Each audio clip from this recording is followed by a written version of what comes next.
Hi, I would like to present something that I jotted down on the train on the way to my new small city hometown. I'm moving in between flats and in between cities and villages since some months, and I believe I will be settled down soon enough to commence with the lecturing, sharing what I have experienced, reframing into philosophies, hermetica, some ethos, perhaps. However, today's evening, I would like to read something that I called the Phoenix into Moth, the good old scribbling of words. I do not call myself a writer, I do not dare to. Scribbler of words, jotter of ideas, perhaps. So, Phoenix into Moth, spat out of the sun as the red flame from the hyperionic corridor of divine fire that took flesh on earth of that damn newborn that was supposed to die stillborn, a childbirth after the Chernobyl catastrophe. As my mother proudly proclaimed later on in my life, you were an unwanted child. I was a good Catholic girl wanting to abort you by walking straight into the radioactive cloud when it reached Poland during pregnancy. There's no going back to the ionic corridors of fire through the sun. Once dragged down, those beasts of Helios are entombed, sentenced to this mortal pathetic flesh of a monkey almost. Why?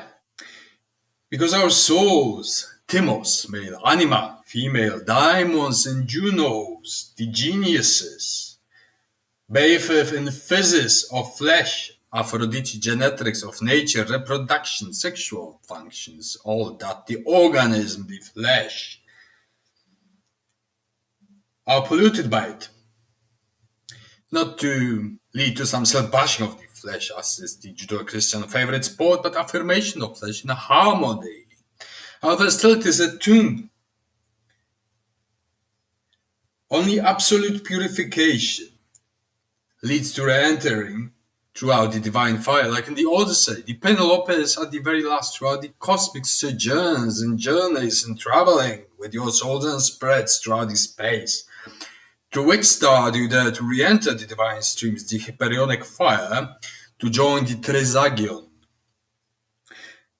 So, and nothing born of nature ever will. Hence the ziggurat steps of climbing away from the sun. The way is out, not in.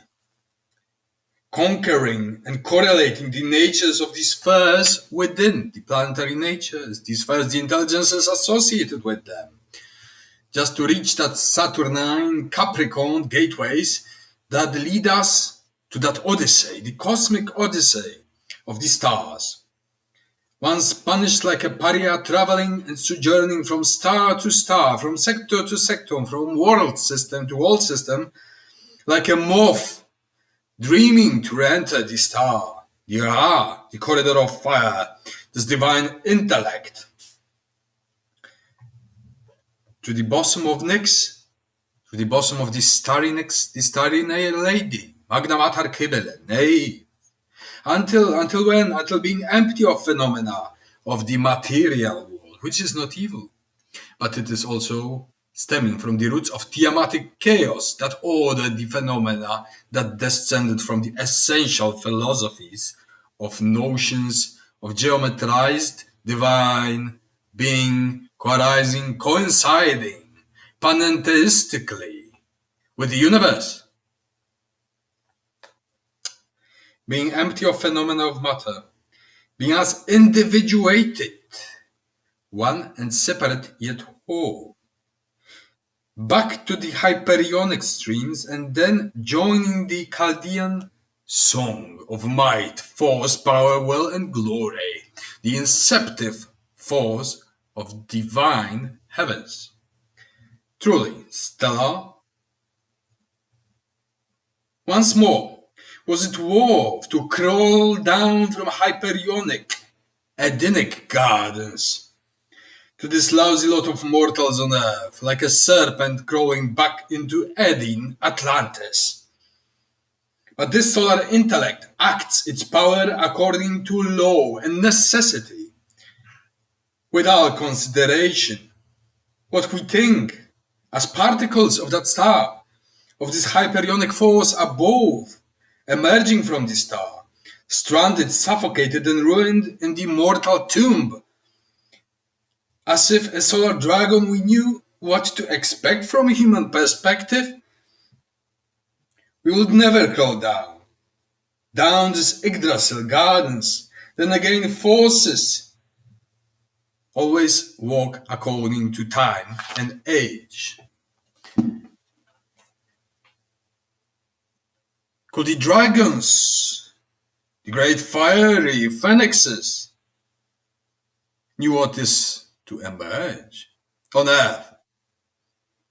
What chaos, what anarchy may ensue, what order and great providential leadership. Why was the spirit, the solar spirit, born in another body? This body, another body, whatever body.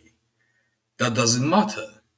Do you identify with your flesh, your mind, your soul, your spirit, your daimon, your psyche? Which is your greatest ingenious identity? As you may say, this inceptive energy guides you throughout life. But then again, what you suffer as a mortal, through this distinction,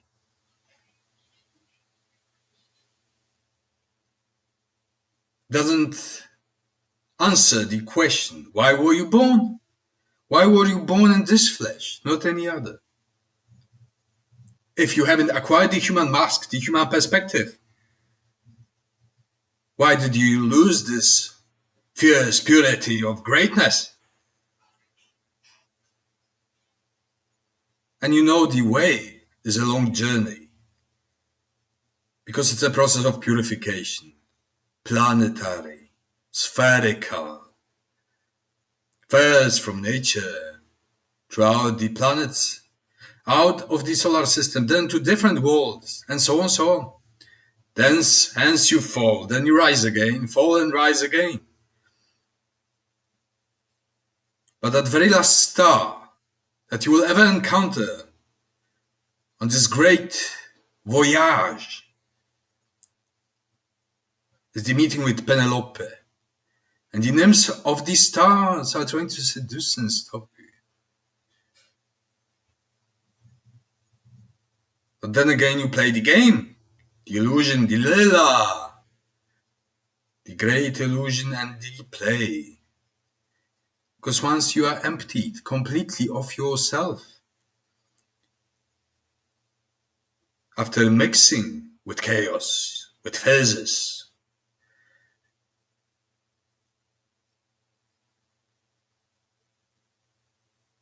the task to be total positive emptiness again, as in some parinirvana, to exit this spectacle, is not that easy. Cessation of total movement of all your existences throughout the phenomenal universe, throughout countless of hundreds of thousands of millions and billions of years. And what then? Hence, total freedom is complete extinction, exhaustion. That is the absolute freedom. And then you cease to be. You are free perfectly because you do not exist. Tell to an unborn child. An unborn child, something that didn't become, is the perfect exponent of freedom.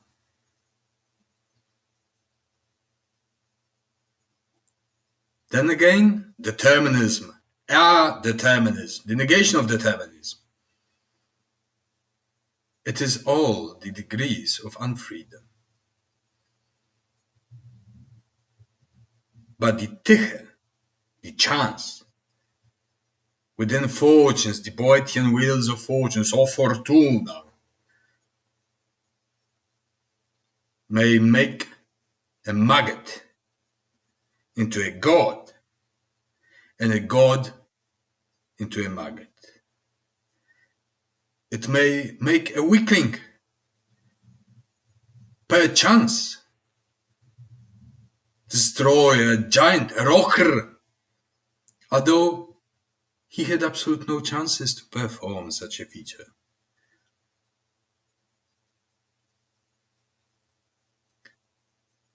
Thence, are we playing dice? Gambling? No.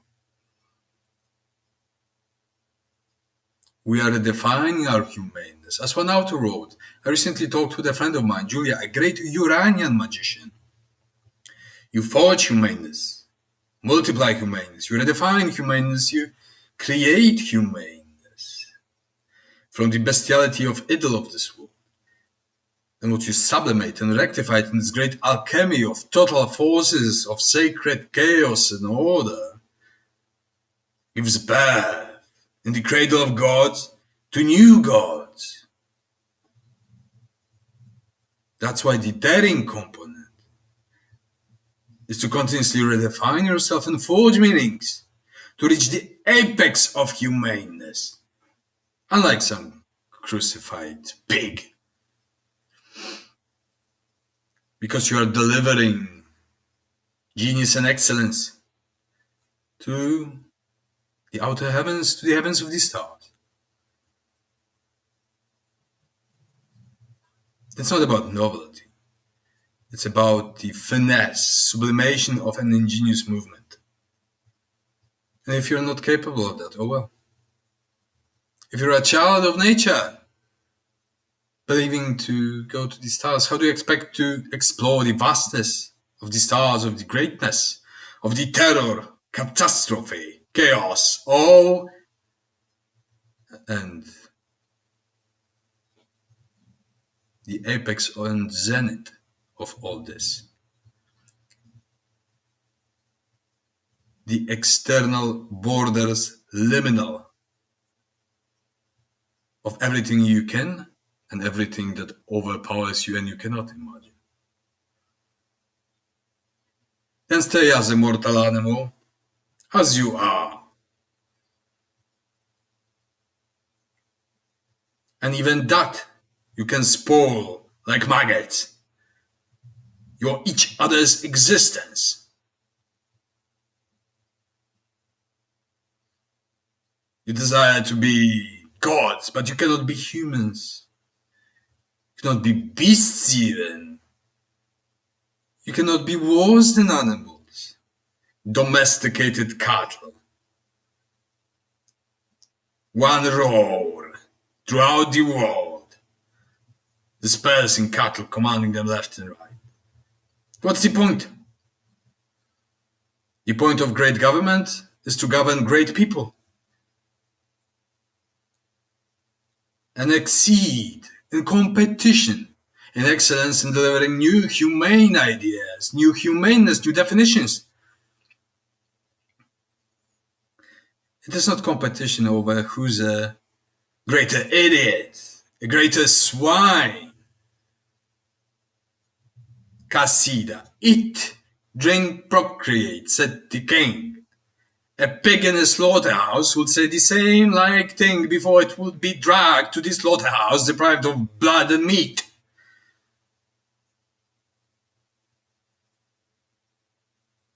Via Regia.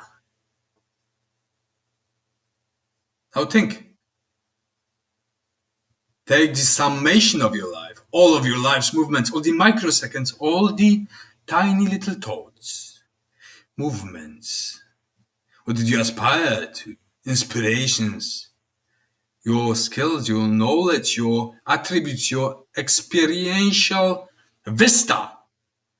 What would you offer to something that doesn't demand sacrifices? To something that is indifferent to you, but to something that you may surpass. That is the purpose of redeification. And then join the procession of gods. Or stay as you are, mortal monkeys.